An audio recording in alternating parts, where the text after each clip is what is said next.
Opa, estamos chegando com mais uma edição do nosso EV News. Agradecendo a sua audiência, você em todo o Brasil, conectado, sintonizado com a TV Evangelizar.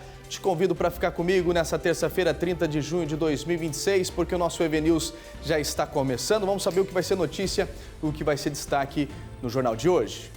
Caravana da Mulher, organizada pelo Estado do Paraná, chega a Cascavel, no oeste do estado, e promove a capacitação de gestoras e de novas lideranças. Venezuela já passa de 1.700 o número de mortes confirmadas após os 2 fortes terremotos que atingiram o país na semana passada. Imagens de satélites que embasam o estudo preliminar da NASA indicam que aproximadamente 58 mil edifícios ou estruturas do país foram destruídas ou estão comprometidas após os tremores. O ministro da Defesa, José Múcio, chega hoje a Caracas para reforçar todo o apoio e ajuda humanitária já levados pelo Brasil.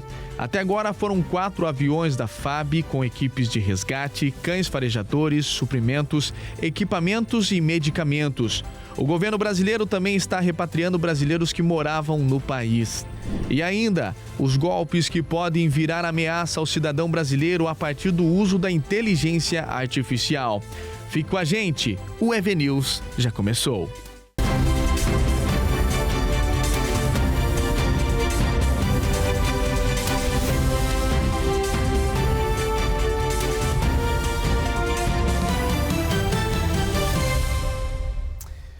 A gente começa essa edição de terça-feira falando que já passa de 1.700 o número de mortes confirmadas após os 2 fortes terremotos que atingiram a região norte da Venezuela.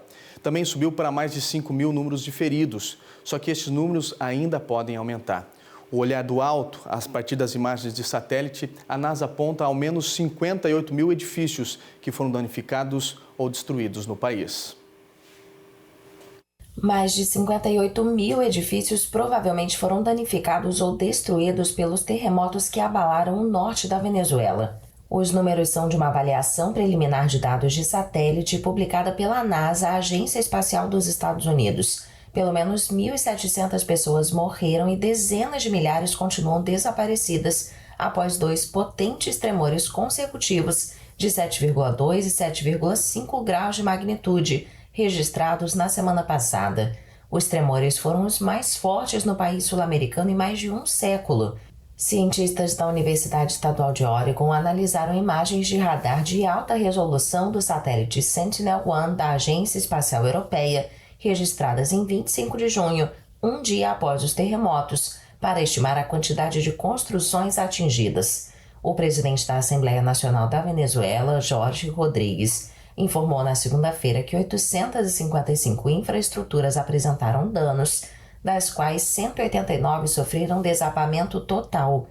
Edifícios transformados em montanhas de escombros são alvos de operações das equipes de resgate e voluntários, na esperança de encontrar sobreviventes, uma possibilidade remota 5 dias após a tragédia.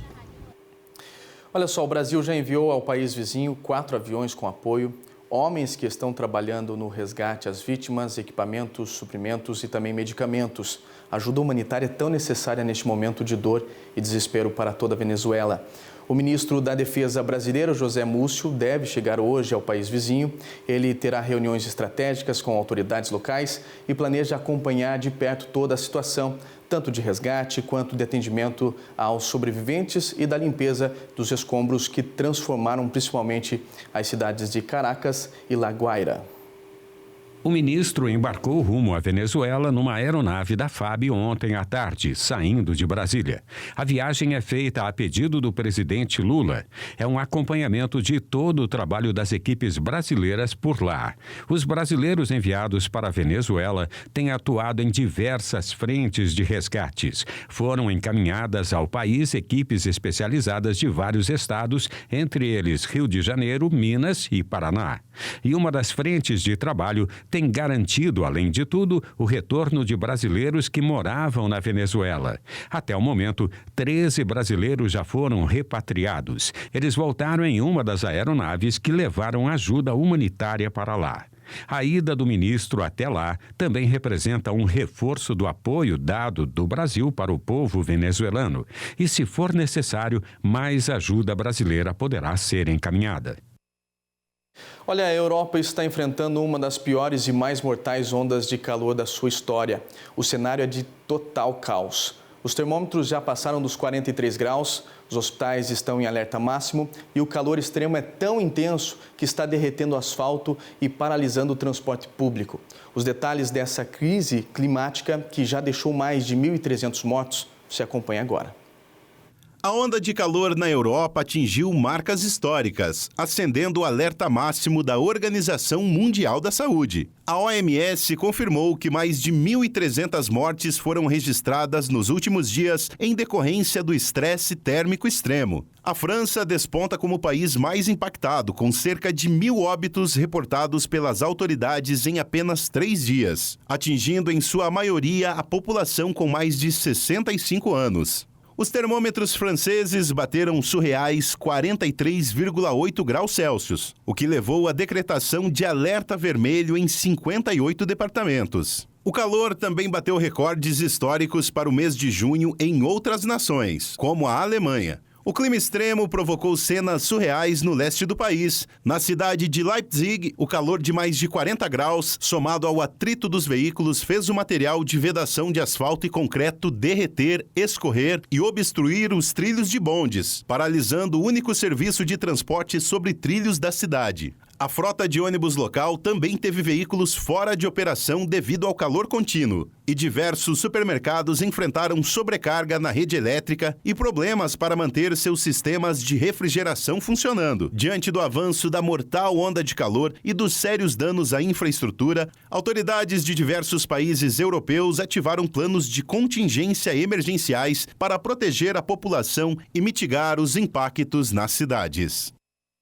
Bom, o que fica neste momento é a nossa solidariedade e orações para a Europa e também para a Venezuela. Olha, uma pesquisa mostra que 87% dos brasileiros sonham com a casa própria.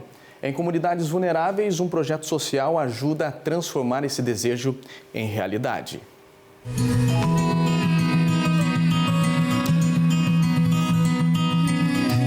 Morro do Quadro, Vitória.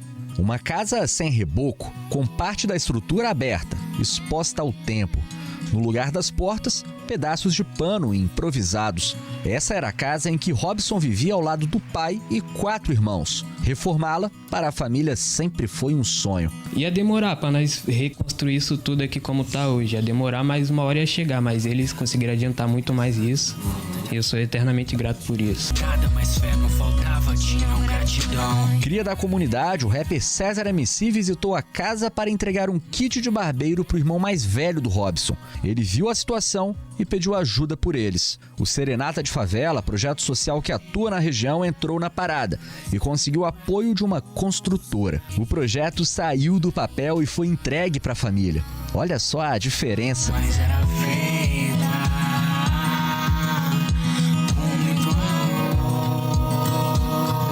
E para esses jovens, a realização do sonho da casa reformada representa mais do que o bem-estar e a segurança em si.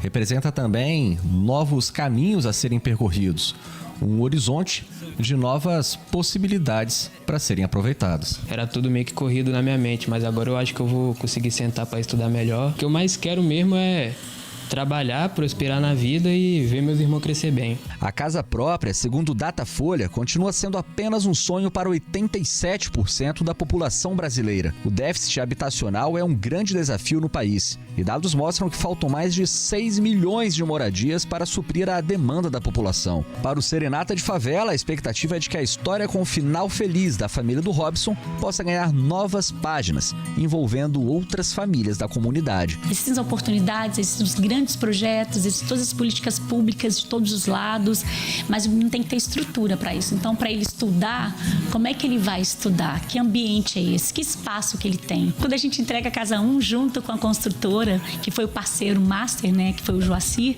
a gente sinaliza Casa 1, já sentindo essa coisa que tem uma fila de casas à espera de viver isso que a gente conseguiu viver, que é algo realmente extraordinário. Para quem consegue realizar esse sonho, fica um sentimento momento difícil de expressar com palavras, mas para jovens que já passaram por tanta coisa, bom, não tem nada que seja impossível.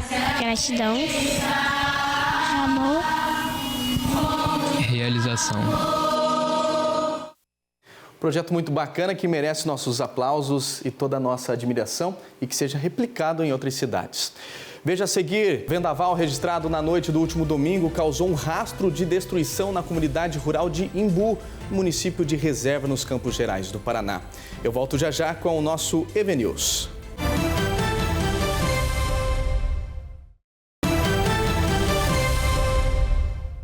De volta com o nosso EVNews desta terça-feira, agradecendo de coração a sua audiência, abraçando o Brasil todo pela TV Evangelizar. Muito obrigado, hein? Deixa eu falar para você agora porque a inteligência artificial trouxe praticidade para o dia a dia, mas também tem sido usada por criminosos para aplicar golpes cada vez mais convincentes. Com a inteligência artificial, ficou mais fácil clonar vozes, imagens e criar vídeos e conteúdos bastante realistas. Não é uma tecnologia nova, digamos assim. Só que o que é novo para o mundo é a inteligência artificial generativa, que veio com o boom de ChatGPT. E essa inteligência artificial ela tem uma característica muito peculiar, que ela é capaz de reproduzir algo novo com base em padrões que são possíveis de serem encontrados na internet. Mas a IA não tem sido utilizada apenas para diversão e informação. As fraudes nos meios digitais existem desde que a internet foi criada. Antes, elas chegavam aos usuários através dos e-mails, mas hoje existem as redes sociais e o WhatsApp. Em 2022, com a popularização da inteligência artificial generativa, que cria conteúdos a partir de padrões de imagem e de voz, essa ferramenta ficou ainda mais acessível para os golpistas. Entre os golpes mais comuns estão o golpe do Dom Juan, onde homens se aproximam de mulheres, muitas vezes com imagens fakes criadas por IA, e praticam o estelionato sentimental. Existe também o sequestro falso. A IA é usada para imitar a voz de um amigo ou familiar e pedir valores em dinheiro. No golpe dos falsos prêmios, comunicados de premiações e propagandas são replicados para convencer a vítima de que ele foi sorteado, mas precisa realizar ações que podem levar ao roubo de dados ou clonagem de celular. E tem também as fraudes bancárias, falsas ligações de bancos, envio de links suspeitos ou comunicados de compras indevidas por Pix ou cartão são as estratégias usadas para chegar às vítimas e que também contam com as ferramentas de IA. Todos são muito conhecidos, mas isso não impede que as pessoas continuem sendo enganadas. Este advogado criminalista explica que, nos meios digitais, o ambiente para golpistas ficou ainda mais diversificado. A tecnologia agregada à engenharia social, ou seja, ao poder de convencimento, aumentou o alcance dos golpistas. E a lei não acompanhou esta evolução. O Código Penal está sempre um passo atrás do criminoso em matéria de crimes digitais, em matéria de tecnologia.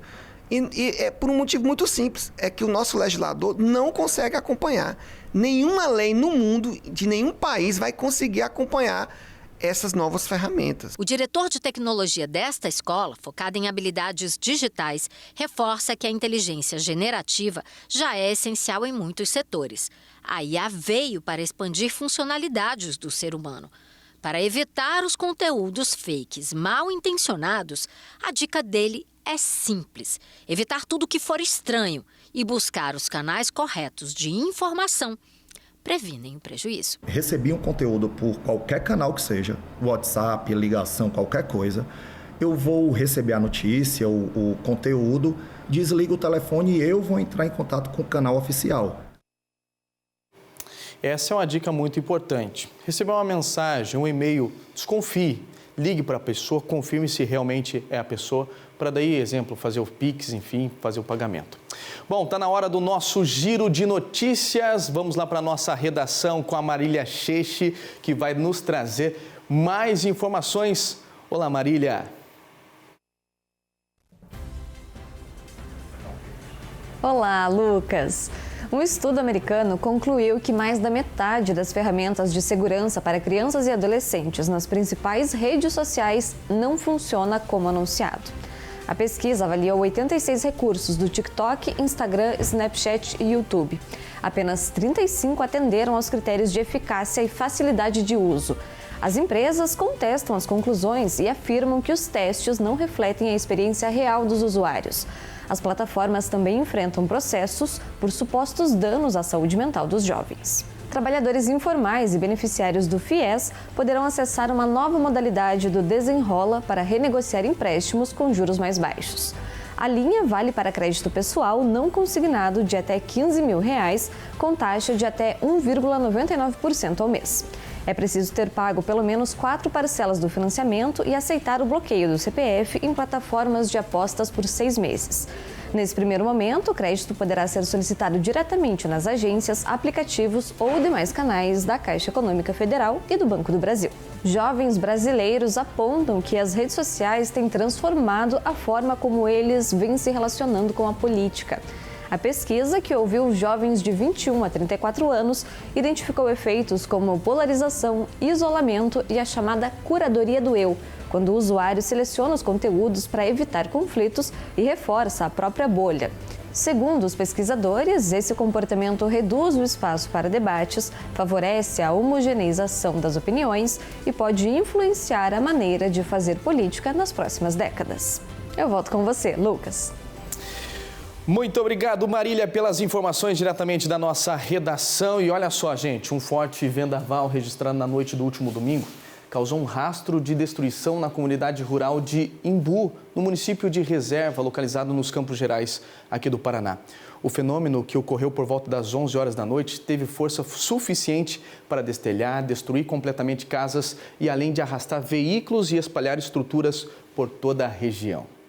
De acordo com o CIMEPAR, a classificação do fenômeno passa por uma análise minuciosa de imagens aéreas, dados de radares meteorológicos e vistorias de campo. Para ampliar as famílias afetadas, a Prefeitura de Reserva organizou uma força-tarefa emergencial. A ação envolve equipes da Defesa Civil e de múltiplas secretarias municipais, incluindo obras e habitação, assistência social e direitos da mulher e da pessoa idosa. Uma campanha de arrecadação de donativos foi iniciada para auxiliar os desabrigados e desalojados. As autoridades meteorológicas reforçam que o Paraná segue sob risco de novas instabilidades devido ao avanço de frentes frias e ciclones na região sul do país.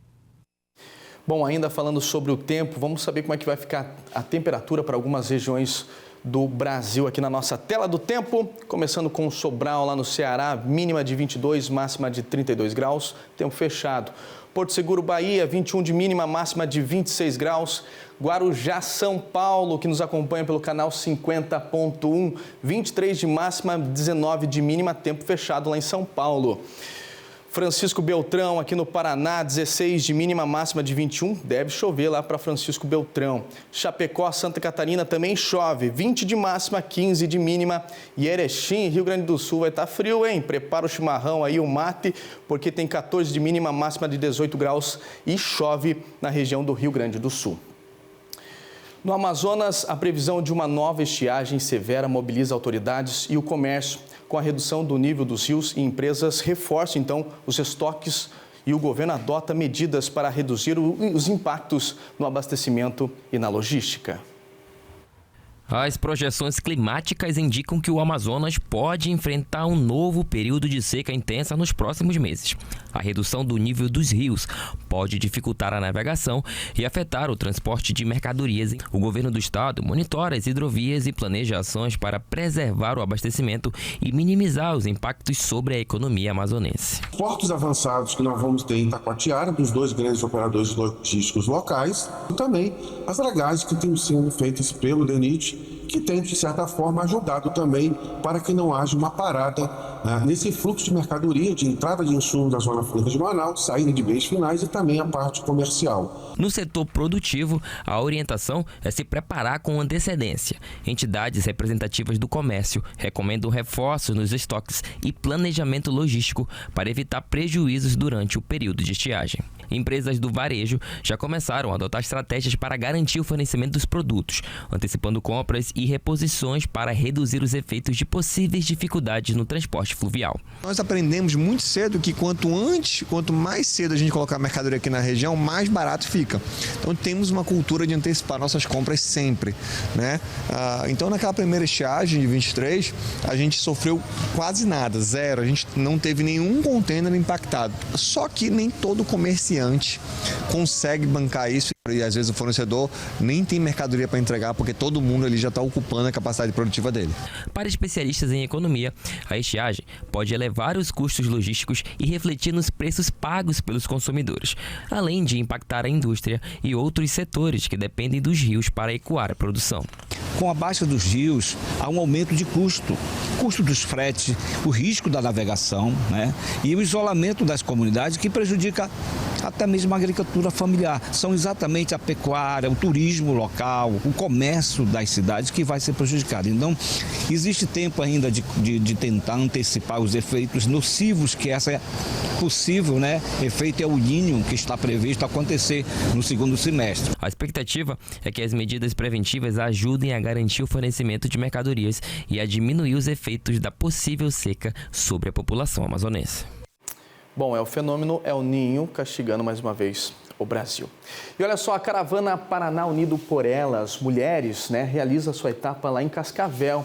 O evento estadual promove a capacitação de gestoras, lideranças e profissionais da rede de proteção, fortalecendo políticas públicas, autonomia econômica e também a liderança feminina. Fazer parte da transformação do Paraná, esse é o convite para as mulheres que deixam suas marcas no painel da terceira temporada da Caravana Paraná Unido pelas Mulheres. O evento percorre o estado discutindo e fortalecendo políticas públicas voltadas ao público feminino. Ação que é vista com bons olhos pela Secretaria da Mulher de Foz do Iguaçu. Não existia Secretaria da Mulher em Foz do Iguaçu e a gente participava, mas não via secretárias. E hoje, a gente caminhando por aqui, você é secretária de qual município, Quedas do Iguaçu, Foz do Iguaçu, Marechal Cândido Rondon. Então, as mulheres estão tomando posição dentro da política, em cargos de liderança. A caravana já passou pelo Sul, Sudoeste e Noroeste.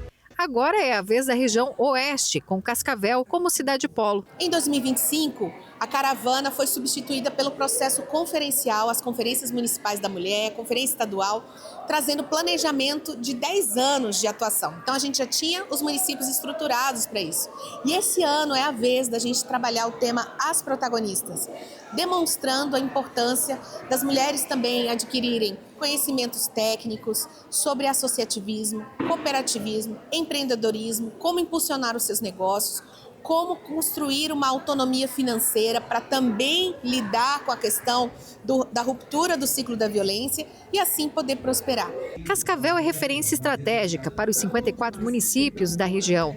A força feminina é expressiva. São mais de 179 mil mulheres, representando 52% da população local. Essa caravana Protagonistas, na verdade, vem trazer todo um suporte também para a estrutura, para o trabalho que a nossa secretaria está começando e mostrar o que já vem sendo feito no estado do Paraná, no que diz respeito à proteção, garantia dos direitos das mulheres. O Paraná coloca na ponta do lápis 180 milhões de reais para ações voltadas às mulheres nos municípios.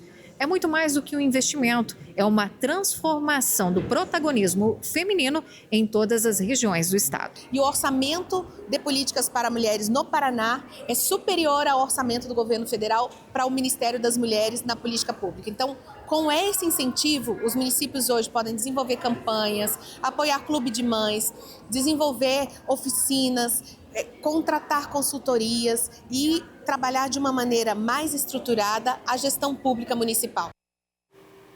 Muito Bacana o programa, hein? Bom, nós estamos encerrando mais um EV News, agradecendo a sua audiência, sua parceria aqui com a TV Evangelizar, com imagens lá de Belo Horizonte, a sexta cidade mais populosa do Brasil, com uma população estimada de mais de 2 milhões de habitantes e que nos acompanha lá pelo canal 15.1.